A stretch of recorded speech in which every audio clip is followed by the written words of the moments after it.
Welcome you all in the new topic hyperconjugation.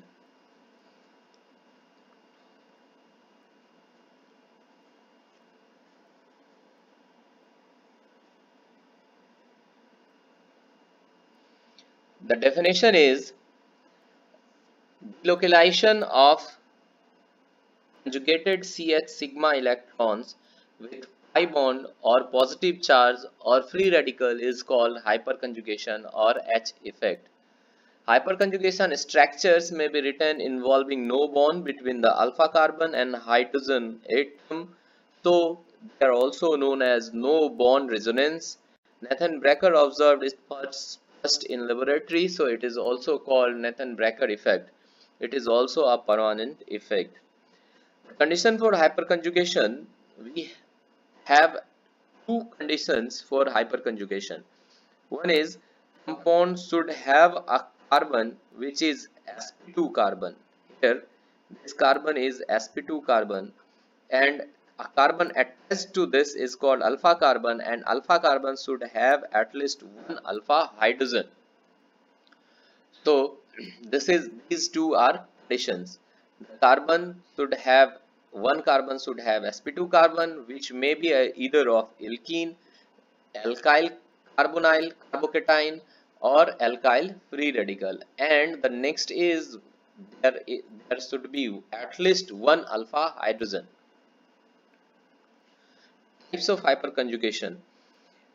First type is CH sigma bond and vacant orbital, which is nothing but positive charge hyperconjugation.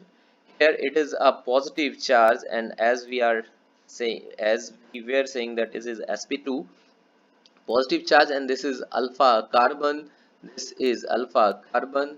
Again, with respect to this positive charge, this is alpha carbon. Number of alpha hydrogen is 3, number of alpha hydrogen is 6, number of alpha hydrogen here is 9. Now next type of hyperconjugation is CH sigma bond with pi hyperconjugation. So here pi bond and this one is alpha carbon. Number of alpha hydrogen is 3. Similarly for this pi bond, number of alpha hydrogen here is only 1, and for this pi bond, number of alpha hydrogen here is 0. Next is CH bond sigma bond with respect to odd electron hyperconjugation. So odd is nothing but free radical, and examples of this is here we have a free radical which is sp2, and this carbon is called alpha carbon, and here we have number of alpha hydrogen is 3, and here number of alpha hydrogen is 9. Alpha hydrogen is 9.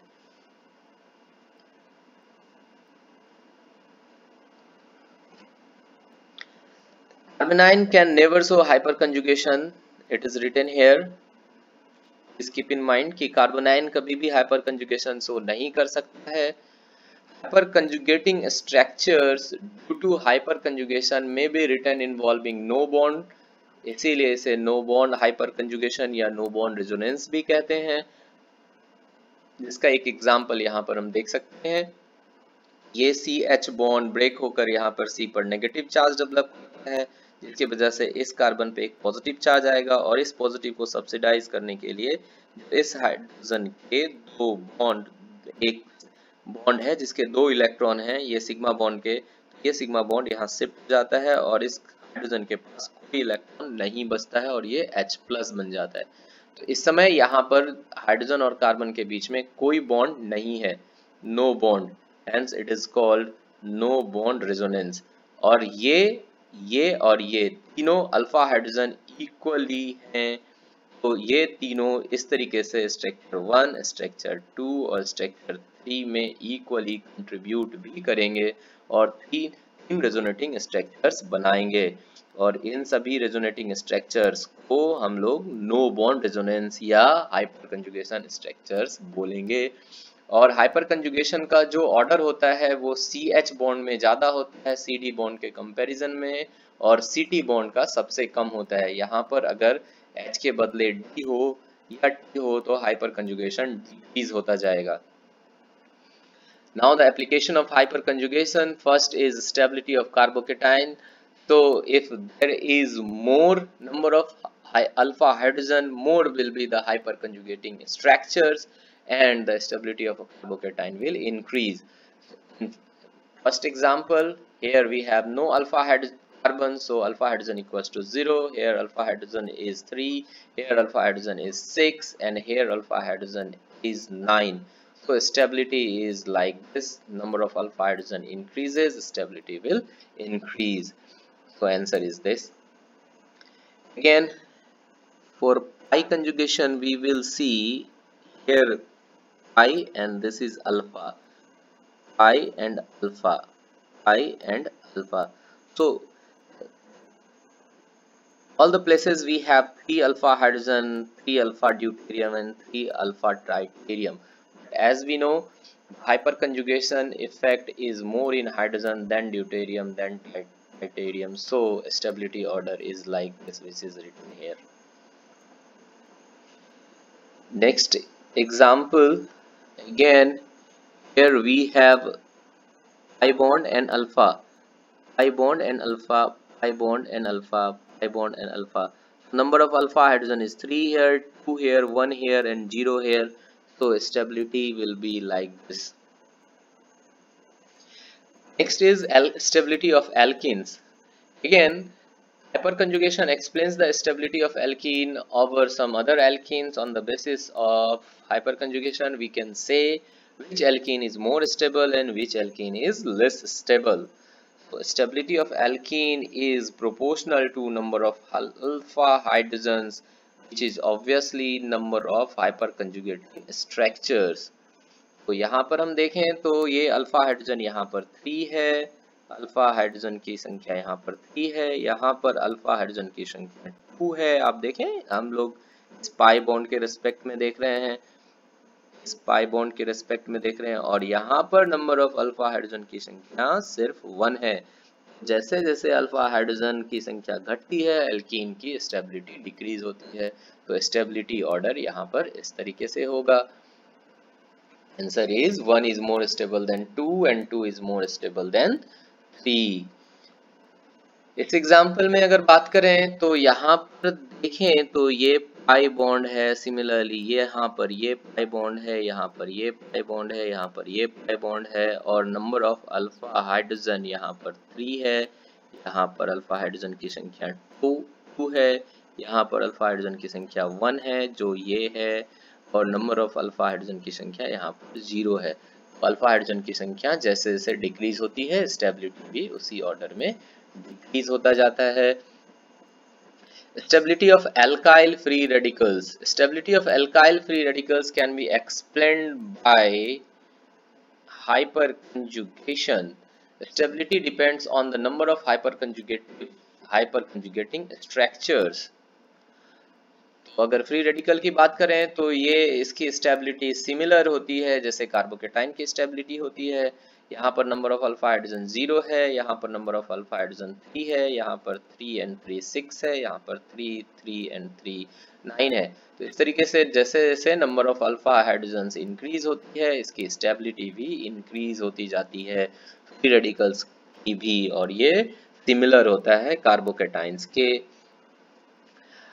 अब अगर bond length बात करें तो bond length in alkene हम निकालना चाहते हैं, देखना चाहते हैं कि किस एल्कीन का बॉन्ड लेंथ किस तरीके से है। तो जो नंबर ऑफ अल्फा हाइड्रोजन अगर ज्यादा होता है जिस एल्कीन में, उसके डबल बॉन्ड के कैरेक्टर डिक्रीज होते जाते हैं और डबल बॉन्ड से वो सिंगल बॉन्ड कैरेक्टर में कन्वर्ट होता जाता है, ज्यादा सिंगल बॉन्ड कैरेक्टर में कन्वर्ट होता है। तो अगर डबल बॉन्ड कैरेक्टर डिक्रीज होकर सिंगल बॉन्ड कैरेक्टर में इंक्रीज होता है, इसका मतलब है कि उसका बॉन्ड लेंथ इंक्रीज होगा। तो इससे हम कह सकते हैं कि नंबर ऑफ, यहाँ पर लिखा हुआ है the bond length between the two carbon carbon double bond is proportional to number of hyper conjugative structures which is obviously proportional to number of alpha hydrogens.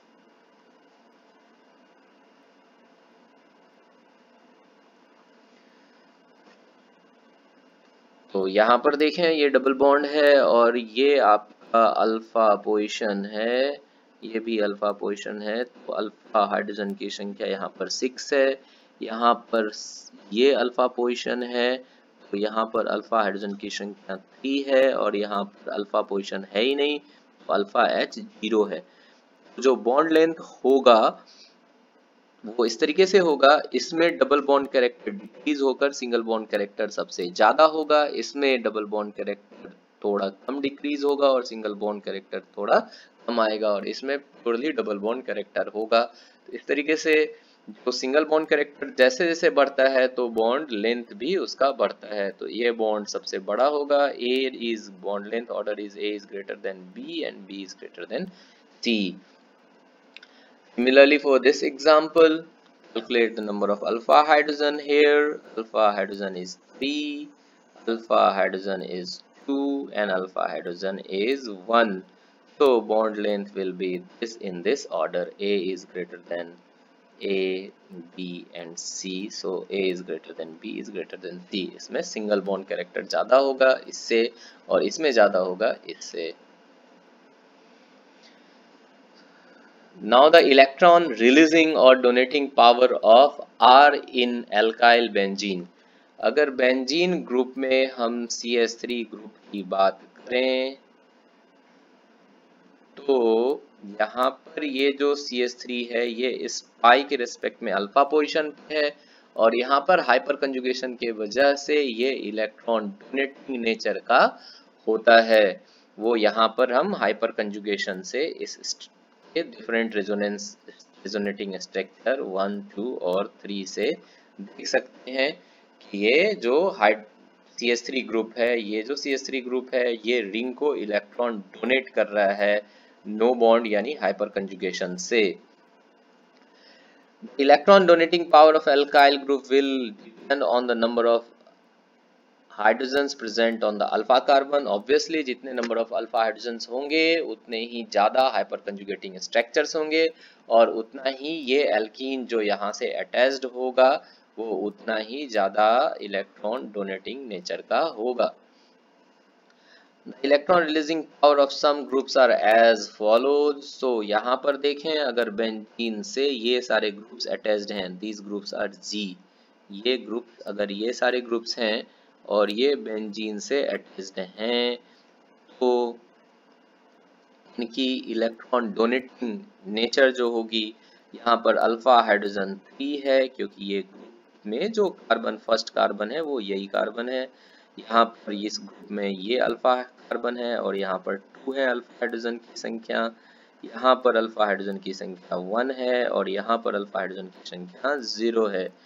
इस तरीके से हम देखें जैसे जैसे अल्फा हाइड्रोजन की संख्या घटती है वैसे वैसे उनकी इलेक्ट्रॉन डोनेटिंग पावर भी डिक्रीज होती जाती है, वो यहाँ पर हमें मिल रहा है। Next is heat of hydrogenation.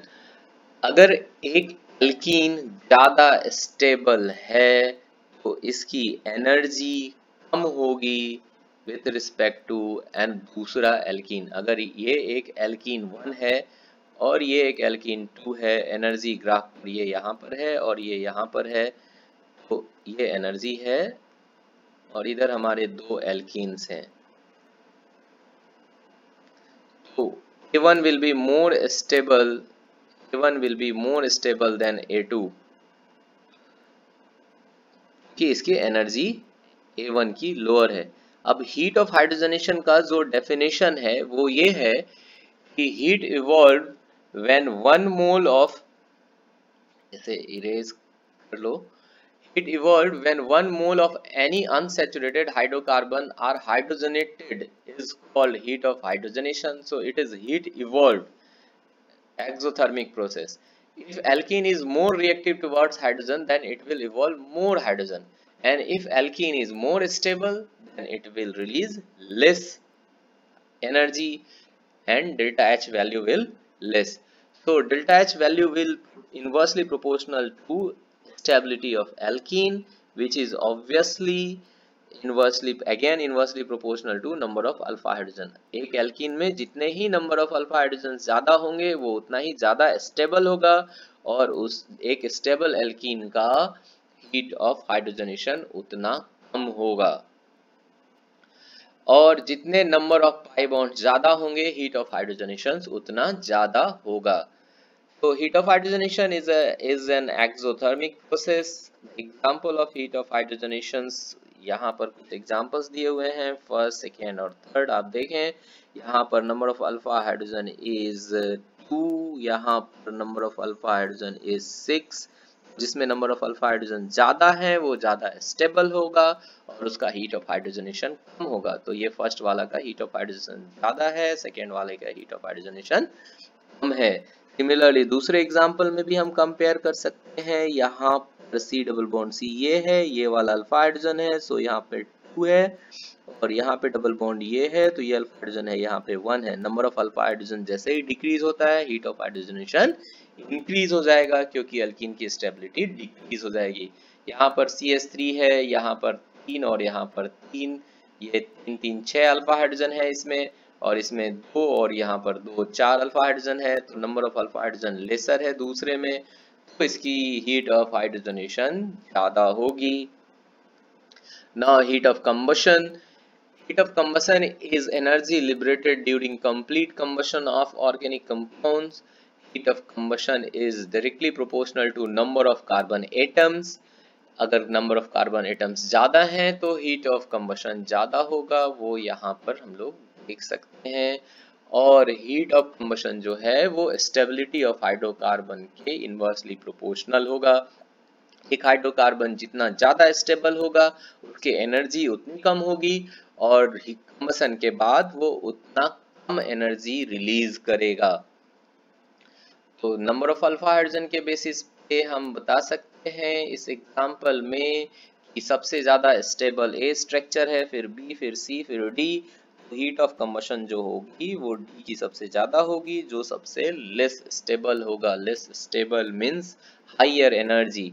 Compound possesses higher energy, तो उसे बर्न करेंगे तो हायर एनर्जी रिलीज भी होगा। तो हीट ऑफ कंबशन जो अनस्टेबल कंपाउंड है या लेस स्टेबल कंपाउंड है उसकी सबसे ज्यादा होगी। Another interesting topic is reverse hyperconjugation। Reverse hyperconjugation के बेसिस पे हम देखें कि रिवर्स हाइपरकंजुगेशन होता कहाँ है। तो अगर इस पाई बॉन्ड के अल्फा कार्बन पे H के बदले अगर हैलोजन ग्रुप अटैच्ड हो, तो ये halogen group electron withdrawing nature का होता है, और रिंग से इलेक्ट्रॉन रिंग नहीं, ये एल्कीन से इलेक्ट्रॉन विड्रॉ करता है। तो एल्कीन से इलेक्ट्रॉन विड्रॉ करता है, इसलिए इसे हम लोग -H या रिवर्स हाइपरकंजुगेशन कहते हैं। इन जनरली जहां पर हाइड्रोजन होता था वो इलेक्ट्रॉन डोनेट करता था एल्कीन को, तो ये प्लस हाइपरकंजुगेशन इफेक्ट +H या हाइपरकंजुगेशन इफेक्ट कहलाता था। लेकिन यहाँ पर इलेक्ट्रॉन विड्रॉ हो रहा है Cl के वजह से, और ये -H हाइपरकंजुगेशन इफेक्ट कहलाएगा। तो जैसे ही माइनस यहाँ से इलेक्ट्रॉन विड्रॉ होगा तो इस क्लोरीन नेगेटिव आ जाएगा और इस बीच में कोई बॉन्ड नहीं होगा, यहाँ पर no bond, which is similar to no bond of hydrogen. और ये फिर यहाँ कंजुगेट होकर 1, 2 और 3 स्ट्रक्चर्स बनाएंगे, और इस वजह से ये इधर से इलेक्ट्रॉन विड्रॉ करते ही रहेंगे। इसके इस प्रॉपर्टी के वजह से जो बेंजीन ग्रुप पे अगर हमारे पास पहले CH3 ग्रुप जुड़ा हुआ था, तो ये +H इफेक्ट के कारण ऑर्थो पैरा डायरेक्टिंग ग्रुप था, ऑर्थो पैरा डायरेक्टिंग था, और ये इलेक्ट्रॉन रिलीजिंग ग्रुप की तरह काम कर रहा था। इलेक्ट्रॉन रिलीजिंग ग्रुप की तरह काम कर रहा था। कौन सा? CH3 group. लेकिन अगर CH3 के बदले यहाँ पर CCl3 डाल दें, CCl3 डाल दें, तो ये यहाँ पर आप देखें कि ये CX जो है वो इलेक्ट्रॉन विड्रॉ करता है, जिसकी वजह से इस रिंग से इलेक्ट्रॉन इधर, पाई बॉन्ड का इलेक्ट्रॉन इधर विड्रॉ होगा यहाँ पर डबल बॉन्ड फॉर्म करने के लिए। तो इस रिंग पे पॉजिटिव चार्ज आ जाएगा, और ये पॉजिटिव चार्ज स्ट्रक्चर 1, स्ट्रक्चर 2 और स्ट्रक्चर 3 के से रेजोनेंस में चला जाएगा।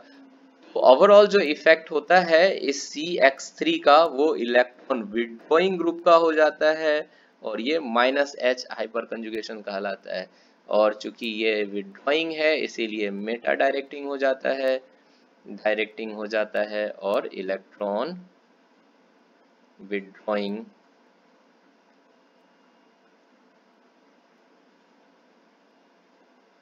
ग्रुप की तरह बिहेव होता है CCl3 ऑन बेंजीन रिंग। तो ये काफी इंटरेस्टिंग फैक्ट था। तो thank you for watching this video. मैं उम्मीद करता हूँ कि आपको अच्छे से ये समझ में आया होगा और अगर आपको समझ में आ रहा है, आपके कुछ भी डाउट्स हैं तो आप मुझे कमेंट सेक्शन में पूछें, कमेंट सेक्शन में अपना कमेंट्स करें। और अगर आपको ये वीडियो पसंद आ रहा है तो इसे शेयर और लाइक और सब्सक्राइब जरूर करें। Thank you.